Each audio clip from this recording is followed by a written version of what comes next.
Now we got to reattach our electrical. That part should be simple to do, right? Right. We're getting ready to put the battery back on.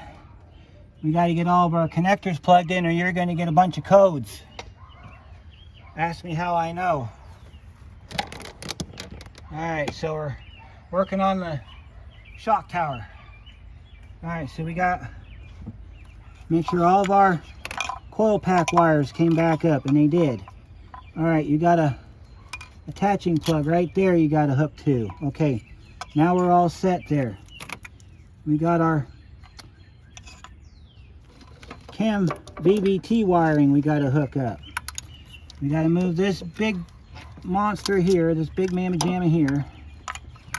This comes up and you got to plug in right here, you got to hook it to. And then this here fits in here like that. Okay, and then you got your, this is your mass airflow sensor, so that's going to sit over here. But it goes in this hole right here, and that goes in our air cleaner when we put the air cleaner back on. We got a wire missing here. We got to figure out where it went. That goes to that thing. You might have had some wires fall down here too, so if you did, you need to pick them back up. There's our other VVT wire. We got our oxygen sensor wiring here we got to put back on. There's a plug on the back here that you put your wiring in. Yeah, it's right here. It's right above where the tensioner is. Plug that back in there. Then you got another one that goes into the top of the valve, the timing cover down here. And then you got your connector for your O2 sensor that you got to do down by the wheel, so we won't mess with that right now, but you just got to slip that clip back on. All right, and then we got our wiring for our VVT solenoids. If you can see that real good, the plugs are different for a reason. It is so you can't screw it up. So one is your intake, one is your exhaust. So you just look down inside there, and this purple one here goes on your intake or your exhaust side. And this gray one goes on your intake side. And those go on till they click. So let's see. All right, we can put our spark plugs back together. You want to put new grease on the end of your plug boots. So let me go get the plug boots and my dielectric grease, and we'll put our spark plug boots back in. Then we got to come over here to the other side of the engine here. We got to hook our purge valve back up, which I unplugged. See, our purge valve is gone. It's sitting in the back. We got to plug in our purge valve. That's what this bolt's for, by the way. This bolt is what that purge valve bracket attaches to, I do believe. No, it is for this ground strap. That is a ground strap. Kind of a crappy looking ground strap, since it really doesn't ground anything. We'll go ahead and get this bolted back on here. This is what I was talking about in part one, about putting your hardware back where it belongs in your parts, so that way you know where it went. You could be sitting there all day staring at that going, what does that go to? And then you look at this bracket right here and go, oh, it goes to that bracket right there. So you put it on that bracket right there. And then you tighten it down. So you find your 10mm socket. See, this is what I call minutia right here. This is little stuff you have to do, but it's uneventful. So if you document your repair from start to finish, all this stuff goes by pretty quick. So let me go grab my spark plugs and we'll put the spark plug tubes and stuff back together. Okay, now we got to get our plug wires back together. Now if you did your job right and you marked them, then you'll know where these go. You want to put some dielectric grease inside the plug boot like you would if you were doing a spark plug change. Inside your plug boot, just like that. And then you stuff it down the hole. You don't have to put any on the connector unless you want to. There we go. Get that down there nice and tight like that. Throw some threads on your bolt. Don't tighten it up right now. We're just getting these set in there. See, here's number 2. We're going to glob that one up. Just like that, see? And you're doing this to help with conductivity. You set that down, and it makes it fit better too, because when you push these down, you'll feel them engage. If you put them in dry, you risk ripping this boot, and these are high voltage. These are coil-on plugs, so they're very high voltage. And you don't want to give these anywhere for that spark to escape, because if it does, this car will run like utter trash. And you may or may not get a code for it. It just all depends on whether the car wants to give you one. I've come across one of these that wasn't an Ecotec, but it was a car. It was a coil-on plug where the coil boot was broke. Didn't throw a code, but when you looked at it in the dark, you could see a spark popping. Because there was enough room, you could see the spark popping. And the reason you want to mark your plug, your coils, is so they go back in the same spot they come from, because that's where the computer, in its infinite wisdom, recognizes that coil to go.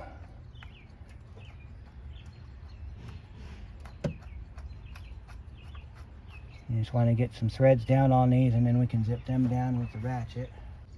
We got to use the quarter drive, which is fine because we're not torquing anything real heavy with it, so it's not going to break it. But zip that one down.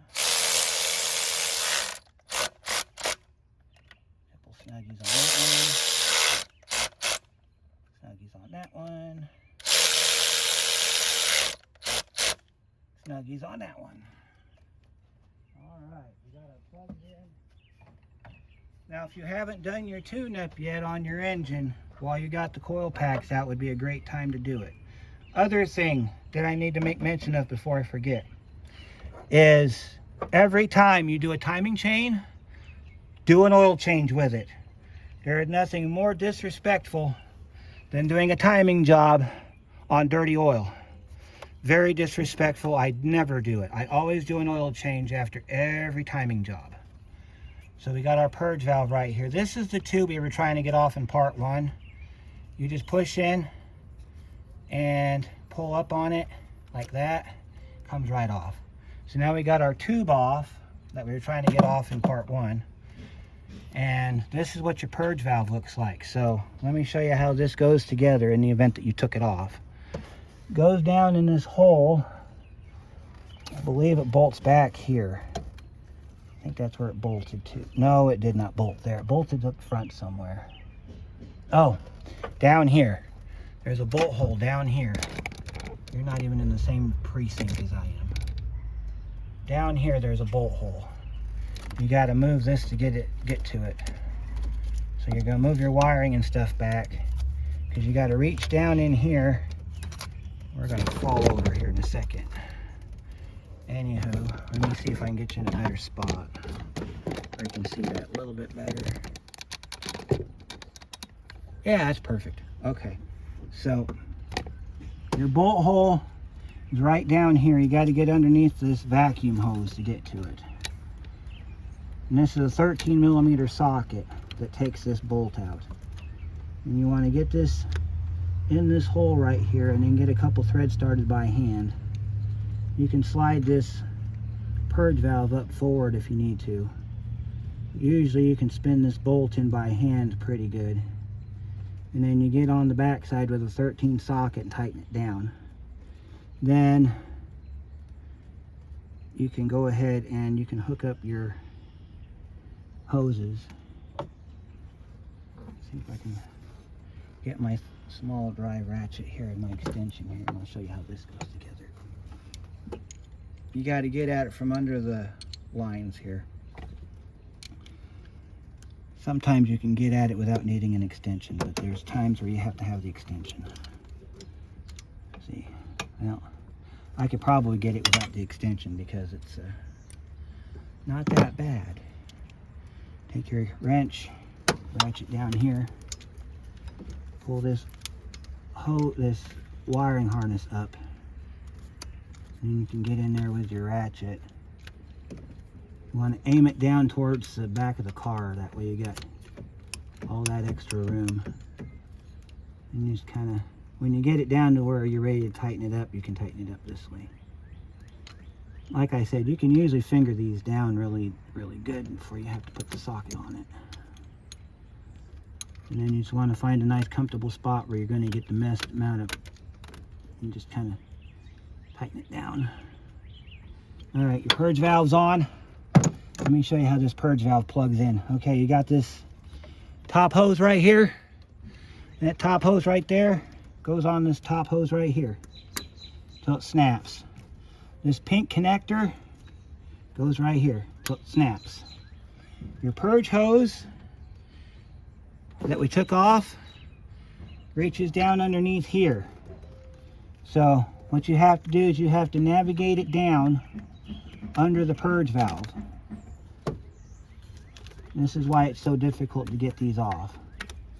You got to feed this down underneath here like this, but you got to do it where your hose goes down inside, in between the fuel rail though. So you got to take your fuel rail hose and you got to just kind of take this and walk it around, and then you kind of do a little bit of an acrobatics trick, and then you kind of got to push it down in between this bracket right here until it fits down in the bottom like that. Then you take your hand down underneath here. After you get it in that little slot right there in between the engine and the purge valve, you take your hose and you push it up till it snaps. See, there it goes. And then this end here, move you over here to where you can see what I'm doing here. Goes right here on the end of your PCV valve. Or actually this is your other purge valve here. Just kind of just snap that back on. All right, now we got to get our plug wires hooked up. Snap and push. Snap and push. Snap and push. And finally, snap and push. All right, we got to get our air box put in next. So let's go get the air box. We'll put the air box in. Then we're done to this point. All right, here's our air box.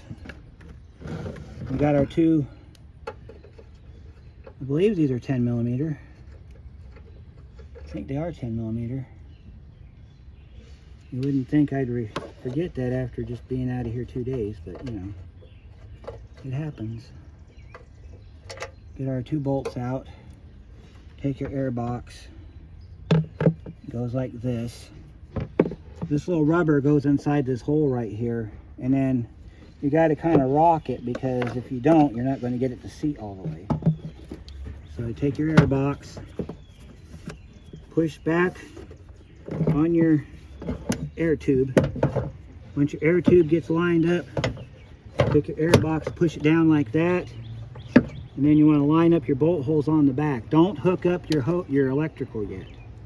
That'll be done last. Take your bolts down in the holes here, get a couple threads started.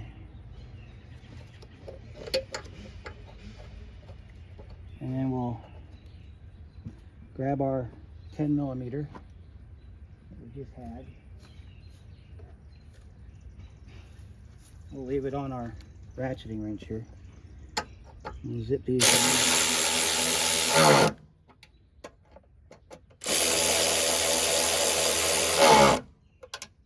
All right, that part's done. Now we can hook up our electrical. Push your clip down.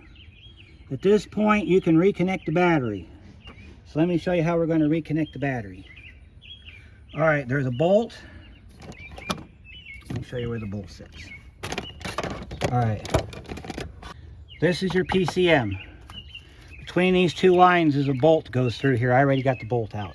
I believe it's a 10 millimeter.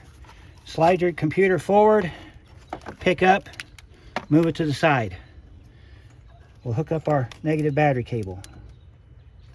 Better. All right, let's put our 10 on here. Battery's hooked up. All right, now we got to put our cover back over our battery. Take your Because see, that's what the bottom of your cover looks like. See, that's what the cover looks like. You're sliding the PCM on here onto these flats right here. So take your battery, your PCM, sit it flat down, slide it back, and if you did it right, your bolt hole lines up for your retaining bolt. This is also a 10 millimeter. Go in between these two connectors here and put your bolt back down in there. Get a couple threads started by hand, and then you can zip that down with a ratchet like this.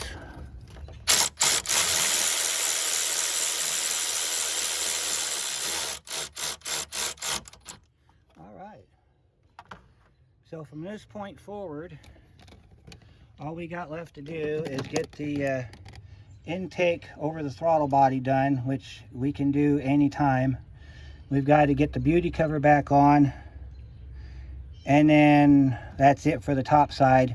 We've got to do the oil pan, so I got to get the tire back on it. So I think the next time I bring you back in, we're going to do the oil pan, because we got to find that missing piece of metal, because I'm not sending this thing home with a piece of metal stuffed in it. And then of course there's your oil change, which you've done a million times. Don't need to see me do that. So I'll see you at the oil pan. So here's our oil pan that we got out of our Equinox. You can still see the bits of broken plastic in the bottom of it. So we're going to clean it out real good with some brake clean. We're going to scrub it out real good. Here's our broken piece of metal that we were looking for. That's our broken piece of chain guide that snapped off. As you can see, it had a hell of a journey downward.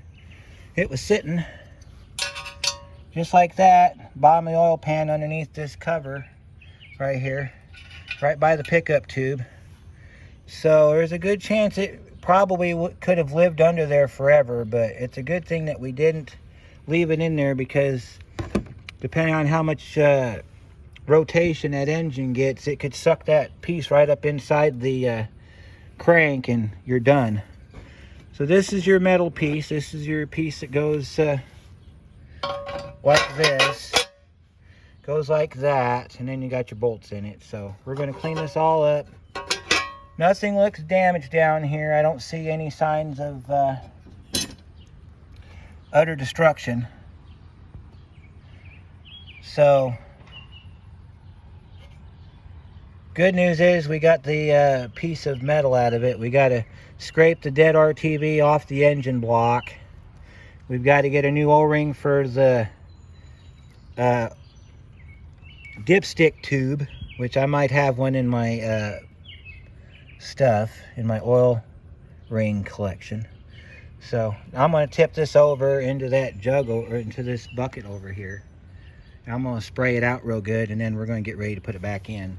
Pulling it out's really not that hard. You got one 18 millimeter bolt. You got three 15 millimeter bolts. You got a bunch of smaller 13 millimeter bolts, and then you've also got a bolt that goes into the air conditioning that you got to pull out from the bottom. It's on the corner. There's one bolt on the timing cover side down low where you got to get at it with a wrench. It sits in that corner right there. That one you got to get with a wrench. The rest of them you can zip out with a gun. And so, yeah, see, there's all your bolts down there. That one long bolt goes in the middle of the back of the pan. I can show you exactly where it goes on this pan. It goes in the middle of the back of the pan. So you got your bolts are hidden. So let me see. It goes right in the back here. It's this one right here. That's that really long bolt. So, but I'm going to get this buttoned up. We're going to call this done for right now. And then we're going to do a start up and run. And then we're done with this thing.